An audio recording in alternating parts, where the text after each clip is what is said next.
Welcome back to Walsall Fan TV. The Joy and the Pain podcast is live. Do you remember way back, Gino Padula? Do we remember him?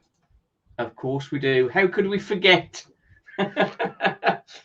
Gino's here with us, and we're going to recollect some of those memories. And there's lots of them, isn't there? There's lots of them. What way back in 1999-2000 season, when you first came to Walsall, you remember it well? Yeah, I remember so well. That was my first club in England, so I have very good memories for that time. You, what brought you to England to start with? So I think you went briefly to Bristol Rovers and for a trial. It didn't work out there, and then you came to Walsall. So how did you come to the UK? What happened to make that happen? Yeah, well, I play in Spain, and after I finished my contract, one of the agents I know, he offered to me to travel to England. I went to Bristol Rovers. Ian Holloway was the coach, the manager. Sorry if I make some American words with some English words. Yes, no problem. And then I training with them for a week. I play one friendly game, and they offered to me a contract. But unfortunately, we cannot agree the terms. So after that, I received another phone call from my agent, and he asked me if I was interested to go to Walsall for a trial.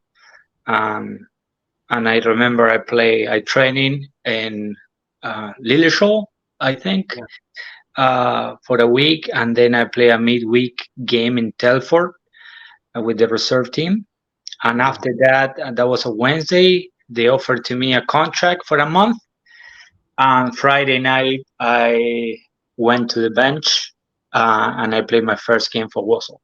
Yeah. Oh, fantastic. The you weren't at Walsall that long, and in real terms, you didn't play many games for Walsall, but the people of Walsall really took to you. In that season, I think you only played like 25, 26 games in the season. Because it was about November. Was it November that you joined? Yeah, my first game was November 12th, I think. That's it, yeah. So against Port Vale, Friday night. Port Vale, terrible team. Yeah, and then I play half of the season, because after I signed 1 month contract, after 2-3 weeks, the club offered to me 6 months extension till the end of the season. And I played 6 months. It was very short. And after that, I finished my contract. I know some Walsall fans, they know some part of the history why I didn't sign up, but I would like to explain my side too. Okay, yeah, that's good. Yeah, that's good. What I was going to say just before you tell us about that, the your tough tackling style, and obviously you dead ball specialist and that sort of stuff. You were one player of the season when you've only been there for half a season, and for somebody who played on sort of like a left back, an attacking left back, to be player of the season is a tremendous credit. Please tell us why you didn't stay longer. First of all, I always play left back, and that was a good choice for me. I knew I have the captain Neil Poynton in front of me. Yeah. He play great player, great person. He played for top teams. Yeah. And after I finished my contract, like I said, I play every single game, except that I think I missed 1 or 2 games because I got injured. And after I finished my contract, I really want to stay in Walsall. because I think they opened the door for me in England, and definitely I want to stay. I went to England. My agent at that time said, "Don't worry, go for vacation. We will figure out about the contract." And I was waiting. My salary was very, very low. I played like not for free, but for I just to pay my bills Yeah. those 6 months. Um, and I asked for 2 years contract. I knew very well Walsall at that time couldn't pay big salaries, but definitely I really want to play for the club because I was happy with the coach. I was happy with my teammates, and I started to speak English a little bit and understand a little bit because I didn't say any word in English. I just say hello and thank you, and that's it. Yeah. But over the weeks during the summer, the club always say, okay, this is the amount, very low salary. I say, I don't expect to have a premiership salary, but something where I can be happy and the club don't, don't waste the money or don't spend too much money. Yeah. By the end of the day, I was waiting 2, 3, 4, 5 weeks, and I was a little worried to after that don't have agreement and don't find a club because, Yeah. like in Premiership they can wait, but when you play in the second or third division, as soon the clubs or the team fill out the spot, especially left back, Yeah. they can tell you right now we were interested 2 or 3 weeks ago, but now we find another left back. Yeah. So I make the hard decision for me to move to another club. I was disappointed. I was sad because I feel like both parts we help each other, and unfortunately, I have to leave the club. Yeah, I think it's because you'd made such a good start, and because, as you say, you enjoyed being there, and Walsall Yeah. enjoyed having you there. But I think the owners at the time, I think, were very nervous about finances.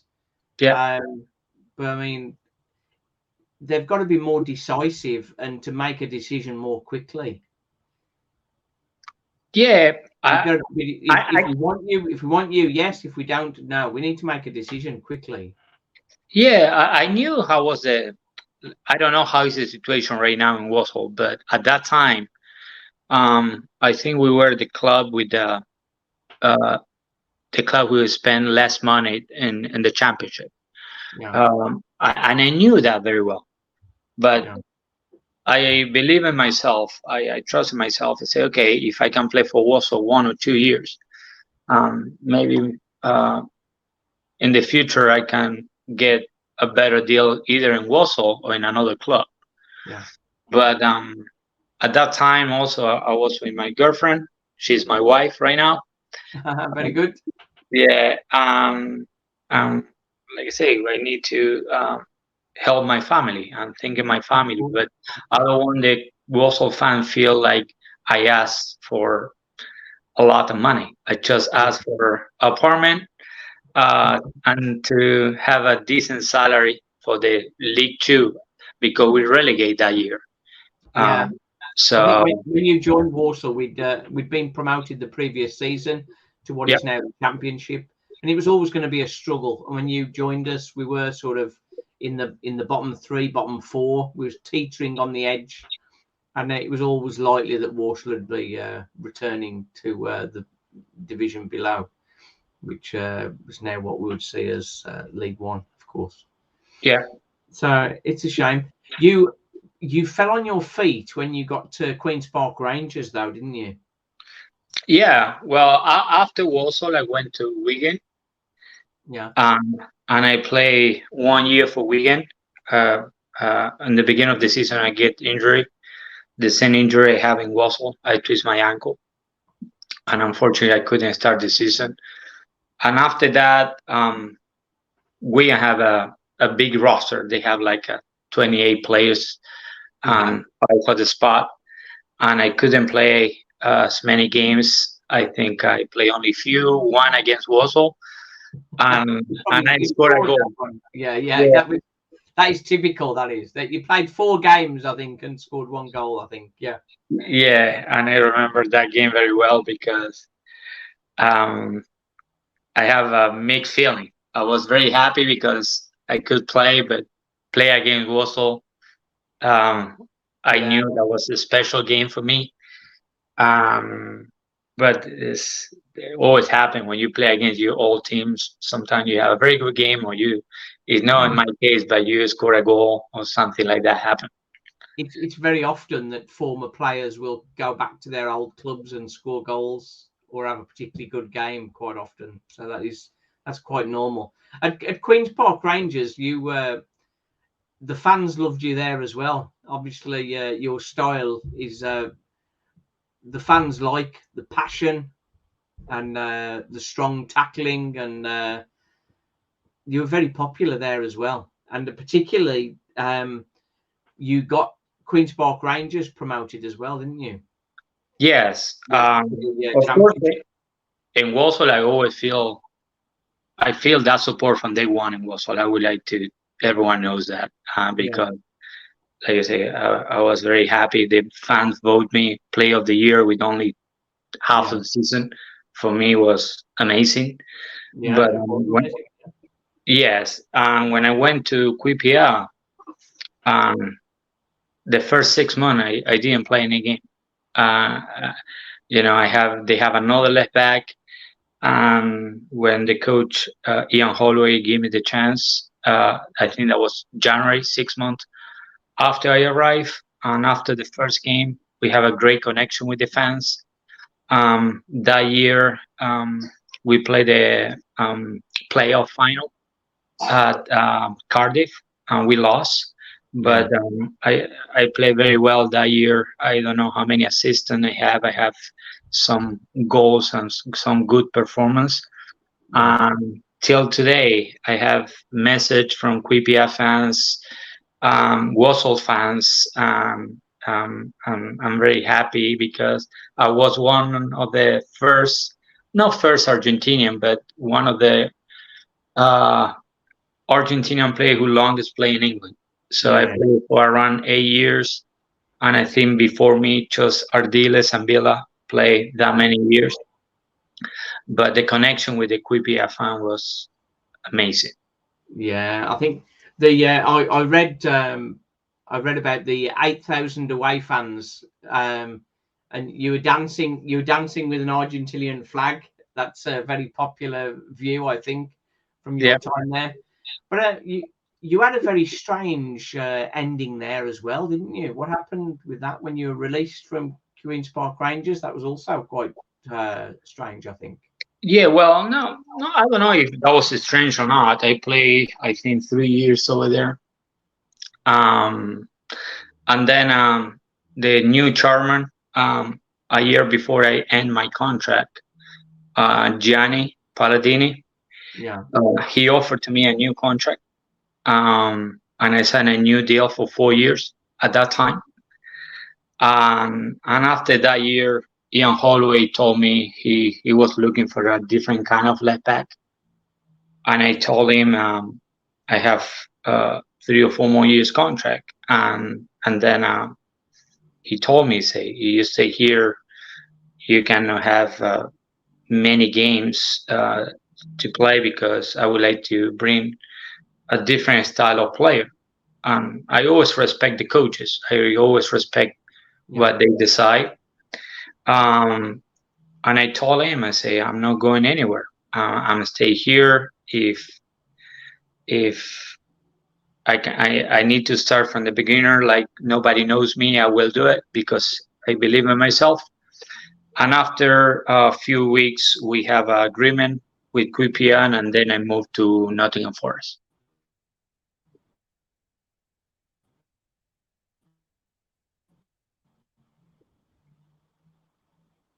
Nottingham. A shame to leave there also, I think. Hello? Yeah. Now you're back. Yeah. Shame to leave Queen's Park Rangers as well. Yeah, QPR. Yeah, because let's see, I have thinking thinking back to your time at sorry, go on. Yeah, can you repeat A it? connection problem there. Yeah. So it was a shame to.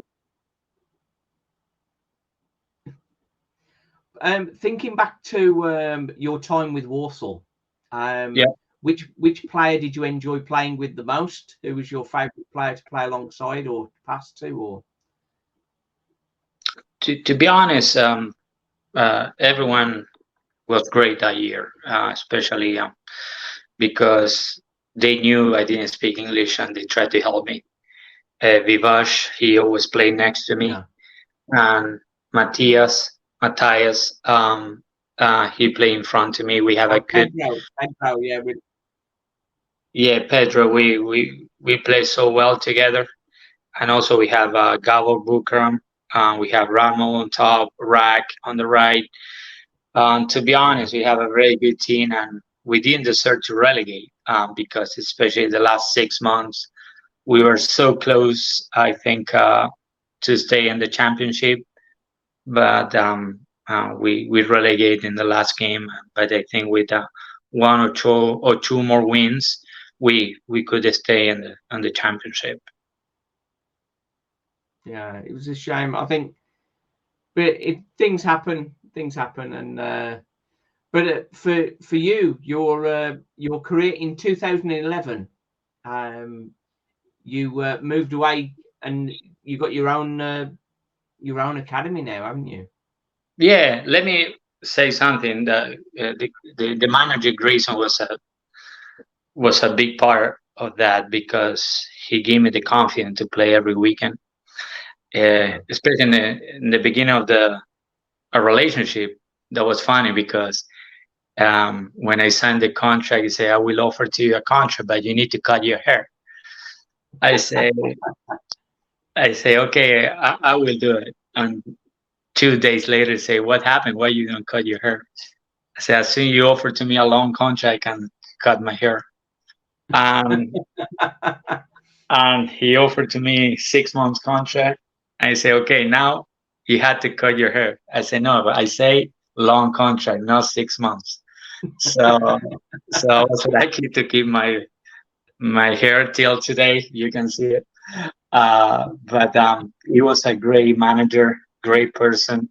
He cared all the players. He pushed everyone to the limit.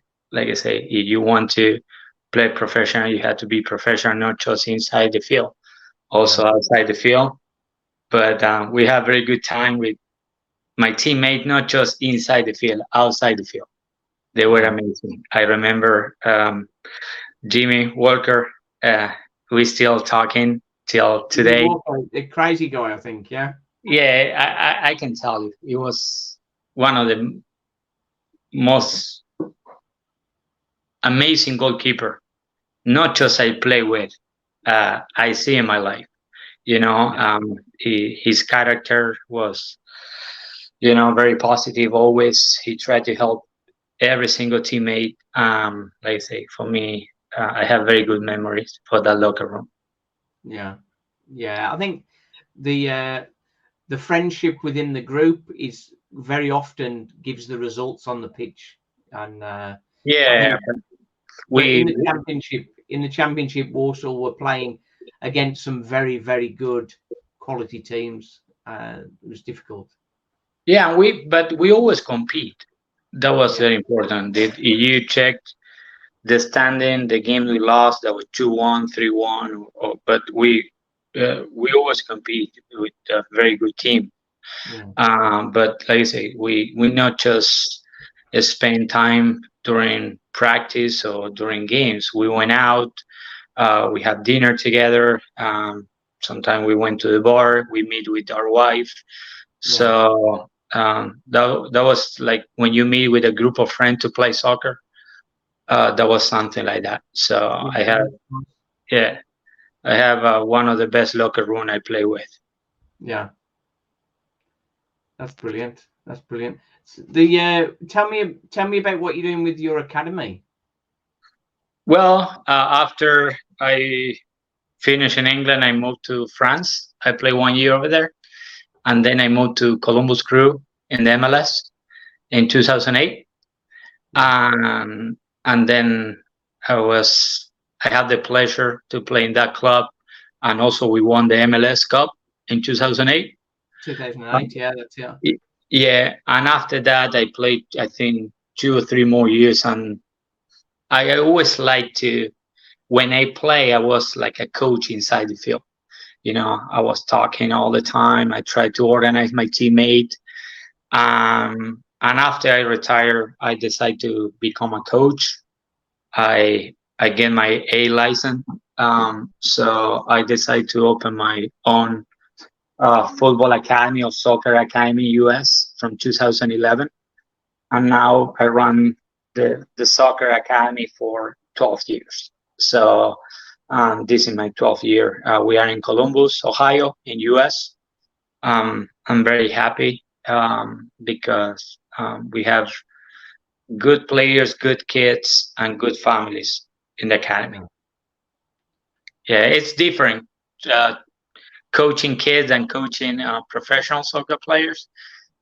You had to not just be a coach, you had to be a teacher, you had to be a model for them. They need to respect the game, they have to respect each other.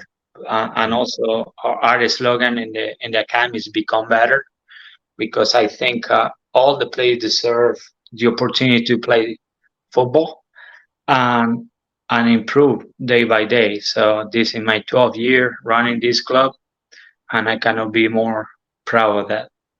Yeah, it's good. I think when you've had a good career and enjoyment out of the game, it is good to give something back and help to bring other people through. With children, I think it's the teaching them the teamwork element rather than just the technical skills. That's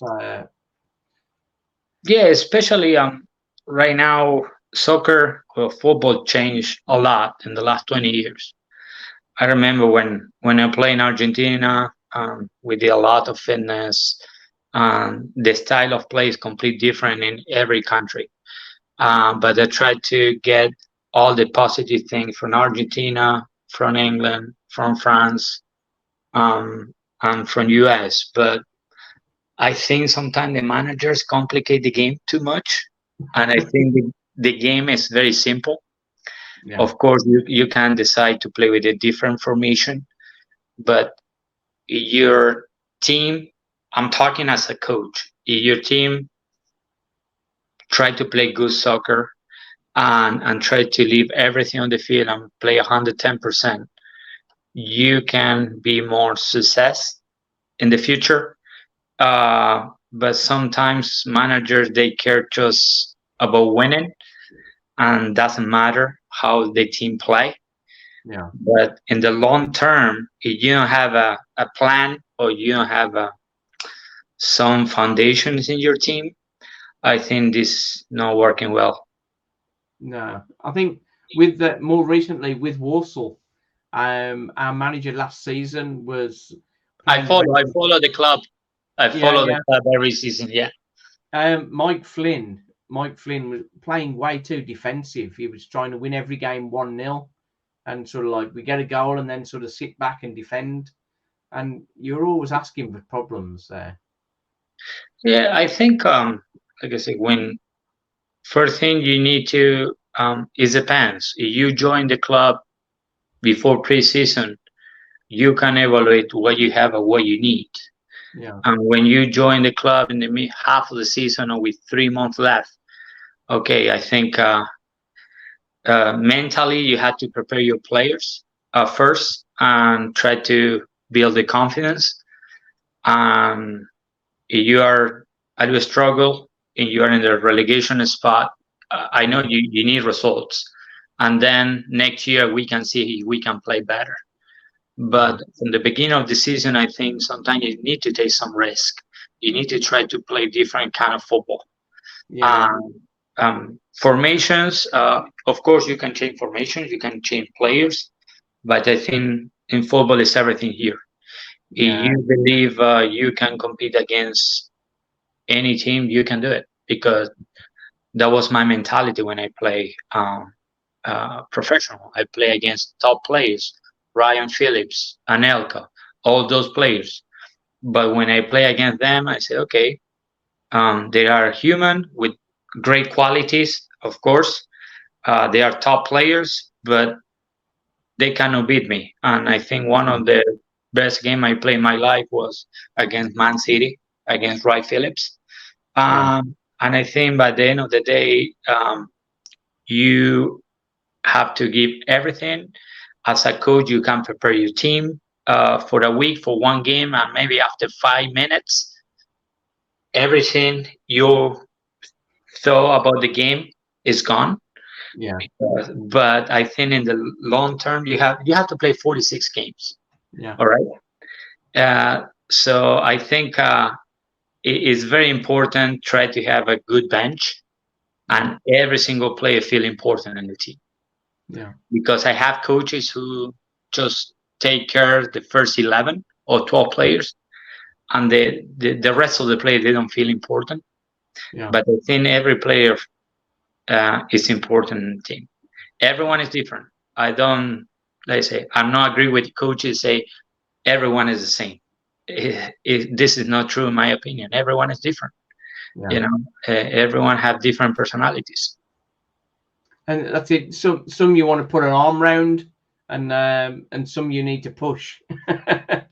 Yeah, like I say, I have players when I coach, I know which player I need to be so nice with them and try to talk to them, and I know which player I need to push them.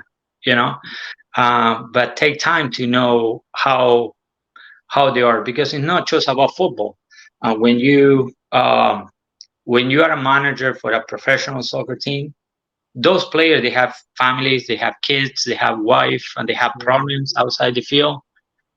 So you have to be sometimes the best friend, and sometimes you have to ask them how is the family, how important is the family, because the Walsall manager, Grayson, he always asks me how was my girlfriend, if I enjoy the life in England, if I enjoy my time in the club. So this kind of person, I think, are good for the football, and I think right now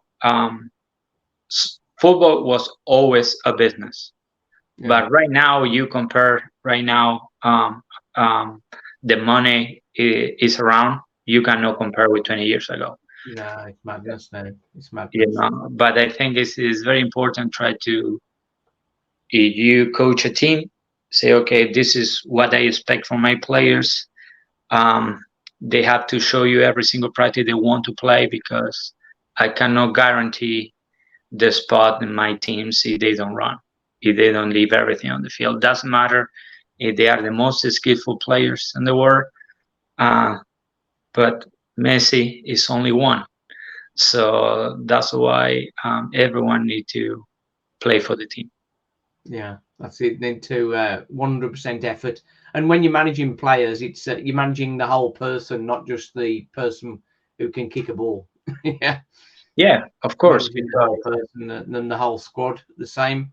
Walsall had a couple of years ago, Walsall had signed a player, and at the end of the season, I spoke to the player, and he said when he was signed, he was told he would not be playing. He was just a backup. And when he asked whether he could have a run in the team, and he was told, no, you're backup. You're not a player. You're just backup. Yeah, but I think from day one, everyone starts from zero. You think so, but to be told that you're not going to play, whatever you do, you're not going to play. You're just there in case somebody gets an injury, and then he plays, and as soon as the other guy's fit, he's back out again and he's on the bench, and that's terrible, I think. Yeah, but it depends on the player. Because when I play for QPR, I remember before I play in January, the club want to send me loan to Bristol Rovers. I think that was November or December. And I told them, I said, no, I want to stay and I would like to play in QPR. And at that time, I only signed 1 year contract. And one game changed my life. I have a very good game. I believe in myself. I work in 100%. And then I play 4 years, 3 years for QPR. We promote, but it's like I say, when you are weak mentally, doesn't matter if the coach say to you, "We play every weekend." You need to be strong during practice. You need to train in the same way you play games. Yeah. I think this is very important. And when we train in Walsall or QPR, every single practice was a battle, because everyone want to play. And Yeah, I remember, and I think that helped me to become a better player. I was always very competitive from a very young age. I hate lose, but I understand it's part of the game. That's right. But you have different ways to losing games.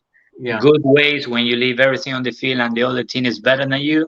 Fair enough, it's fine. But I think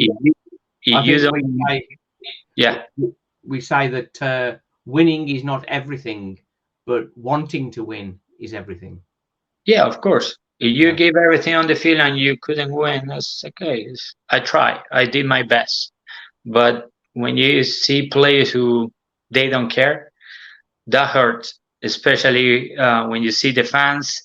They pay for the ticket, they pay for the train, they travel. So it's something like you need to consider. Okay, if you jump to the field, at least give a 90%. Sorry, give 100% for 90 minutes. Okay, if you play good or bad, it's part of the game, but leave everything on the field. Yeah, and you clearly did that for Walsall and for QPR. So hence you got lots of applause and the player of the season, as we mentioned. But soccer, football is. I did my best in Wigan and Nottingham Forest, but I trained the same way. But I didn't play. I know when you play, you are happy. You have more motivation, of course. And I can tell you, sometimes when you don't play, it's hard. It's hard because, especially for me, I was in another country with no families, so it's very hard. But if you want to play professional, you have to be ready for that. Yeah, it's a difficult one. Gino, that's been excellent to chat with you. Thank you very much for coming on the channel, and we wish you well, which I'm sure will be good. And the academy is doing well. And next time you're in the UK, you come and say hello to us at Walsall. Yeah, I would love to do that. I still have a house over there. Oh, you do? Oh, very good. Yes, so I always support Walsall, QPR, all those clubs are very important for me, and I hope in the future we can meet again and cheering for Walsall. Of course. And let me say something more. I would like to say big thank you to all the fans, to my teammates, my manager, Paul Taylor is the person who work over there too. Your agent, yeah. Yeah, so I would like to say big thank you to everyone because I have a wonderful time over there and really enjoy be part of the Walsall history. And you're now in forever in people's minds for excellent players that Walsall have had. Today on Twitter, someone was asking who are the best players for Walsall, and people listing down, and your name appears again. For me, it's a pleasure. Everyone remember me because, like I say, I always play 6 months over there. Yeah. I wish I could play more, but you never know. Maybe in the future I come back over there as a coach, as a manager, or something like that. You never know. You never know. But definitely, Walsall is in my heart. Excellent, brilliant. Okay, thank you very much. Always. Thank you. We say the joy and the pain on the channel. That is what we do. Yeah.